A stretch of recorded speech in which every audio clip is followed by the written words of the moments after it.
Deputy का जो office है इस वक्त हम यहाँ इस वक्त पहुँचे हैं इनके पास। हमारे साथ सफाई कर्मचारी हैं। ये खाली डोडा की बात नहीं है, ये मलिवा, किश्तवाड़, रामबन बाकी डिस्ट्रिक्ट में भी है। लेकिन आज हम इनके समर्थन में आए हैं और इनकी बात करने आए हैं। मैं ज़ाती तौर ब्लॉक दारुद्यानपुर का रहने वाला हूँ। मेरा नाम इफरोज़ हुसैन है। मैं एज सोशल एक्टिविस्ट काम करता हूँ। मैं चाहता हूँ कि सब लोग जो है इक्वल रहे, सबको बराबर इक्वलिटी मिले, सबको बराबर जो भी फाइनेंशियल असिस्टेंस है सरकार की तरफ से वो सबको मिले, चाहे वो तनख्वाह की शक्ल में मिले, चाहे और किसी स्कीम के तहत मिले, लेकिन सब इक्वल रहे। आज इनके पास हम इसलिए आए हैं कि डोडा के अंदर जो कदम इस वक्त सफाई कर्मचारी के द्वारा उठाया गया है, आज इनको लगभग 7-8 से ज़्यादा 11 दिन लगभग मुकम्मल हुए हैं इनके हड़ताल के। मैं ये कहता हूँ कि सफाई कर्मचारी अगर अपनी बात करते हैं, ये कहते हैं कि हमें 7 ईयर के बाद रेगुलाइज करें, हमारी जो ओल्ड पेंशन स्कीम है वो बिल्कुल बहाल रहे, और इसके अलावा जो न्यू पोस्ट है उसके लिए पोस्टें निकालें, उसके लिए एडवर्टाइजमेंट निकालें, और ये कहते हैं कि हमें जो प्रॉपर फैसिलिटीज़ है वो मिले। लेकिन मैं ये समझता हूँ कि उमर अब्दुल्ला साहब की सरकार है, उन लोगों को जनता ने वोट दिए हैं, उन लोगों के साथ कमिटमेंट किए हैं। अगर उमर अब्दुल्ला साहब ने राशन की बात की है, उमर अब्दुल्ला साहब ने 12 सिलेंडर की बात की है, 200 यूनिट बिजली की बात की है, उसके अलावा बाकी चीज़ें भी है।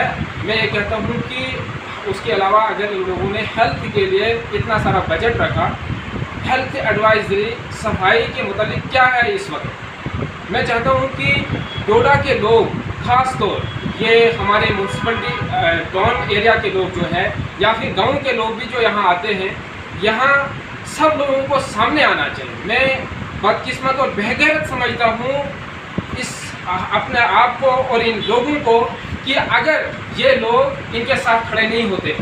मैं चाहता हूँ कि ये लोग सामने आएँ, इनकी बात करें।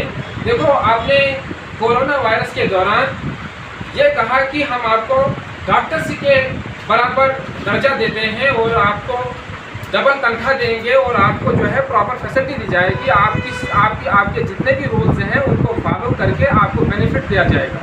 लेकिन 2014 से 2025 तक जो है सफाई कर्मचारी ये मुतालबा करते आए कि हमें जो है 7 ईयर के बाद रेगुलाइज किया जाए। ओल्ड पेंशन और न्यू पोस्ट की जो बातें ये कर रहे हैं उन पर तवज्जो नहीं दी जाती है। मैं कहता हूँ कि सब लोग सामने आए और मीडिया के लोग भी सामने आए, इस बात को हाईलाइट करें। ये देखो, आपने बिल्कुल देखा कोरोना वायरस में क्या हालत रही। कोई भी बीमारी अगर जम्मू कश्मीर से फैली तो बाहर जाना, फिर बाहर से जम्मू कश्मीर के अंदर आना, ये सारा मुतासिर हो सकता है। टूरिज़्म डिपार्टमेंट का जो है रोल है, उनको भी इस पर तवज्जो देनी चाहिए। वो भी ये बात जो है आगे तक पहुंचाने चाहिए। हमारे हेल्थ के लोग हैं वो इस आगे, मैं ये समझता हूँ कि डिप्टी कमिश्नर साहब जो है डोडा को चिट्ठी लिखने चाहिए थे। आपके एमएलए साहब हैं वो यहाँ से, तो मुझे अभी तो मैं इनको पूछ रहा था, अभी तक उन्होंने कोई चिट्ठी गवर्नर साहब को नहीं लिखी होगी कि इन चीज़ों से बचने के लिए इनका साथ देना चाहिए और इनकी जो इनके मुतालबात हैं उनको हल करना चाहिए। तो मैं उम्मीद करता हूँ कि एमएलए साहब भी इन तक आ जाएँ। देखो, मैं जो बात कर रहा हूँ ज़ाती तौर में सोशल एक्टिविस्ट हूँ, मैं खाली इनकी बात नहीं कर रहा हूँ। जो भी सामने आ रहे हैं इस वक्त हड़ताल पे बैठे हैं, हम इनके साथ भी आ रहे हैं। लेकिन ये हमारा जो है हेल्थ जो है, ये हमारा अर्जेंट है। और उसके अलावा जो हमारा जो बाकी चीज़ें सफाई है, ये हेल्थ के रिलेटेड ही आता है। तो हमें इन चीज़ पर ज़्यादा तवज्जो होती है।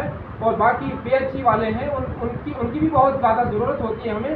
लेकिन जो भी इनके मुतालबात हैं सरकार को देना चाहिए, सरकार को इस पर कोई कानून लाना चाहिए। देखो, कमेटियाँ तो बनती रही 2014 से 2025 अभी चल रहा है। हुकूमत बने हुए को भी 10-11 महीने हो रहे हैं, लेकिन अभी तक कोई खास कदम सीएम साहब की तरफ से नहीं आ रहा है। उन तक शायद मुझे लगता है मीडिया का जो है खास रोल होना चाहिए वो आवाज़ पहुंचाने का। तो मैं उम्मीद करता हूं कि जो एमएलए डोडा है 52 के, वो भी इनके पास आएँ, वो भी गवर्नर साहब को चिट्ठी लिखें। तो उम्मीद है कि इनका जो है मसला हल हो जाए और हम भी बीमारियों से बच सकें। तो सब लोगों का इनका साथ देना चाहिए। जो अपने आप को लीडर कहते हैं या अपने आप को सीनियर सिटीजन कहते हैं, वो इनके साथ खड़े होने चाहिए। ये खाली इनका मसला नहीं है, ये सबका मसला है। जब बीमारियाँ फैलेंगी तो ये इससे सब मुतासिर होंगे, गाँव के लोग मुतासिर होंगे, इसमें बूढ़े मुतासिर होंगे, इसमें जो अपने आप को VIP कहते हैं, जो अपने आप को बड़े बड़े लोग कहते हैं, लीडर कहते हैं, सब लोग इससे मुतासिर होंगे। तो मैं कहता हूँ कि अपने आप को बचाने के लिए इनका जो है मसला है वो हल हो जाए और ये भी अपने आम शहरी की तरह अपनी ज़िंदगी गुजारें और हम भी जो है कंफर्टेबल ज़िंदगी और सेहतियाब ज़िंदगी गुजार सकें। शुक्रिया।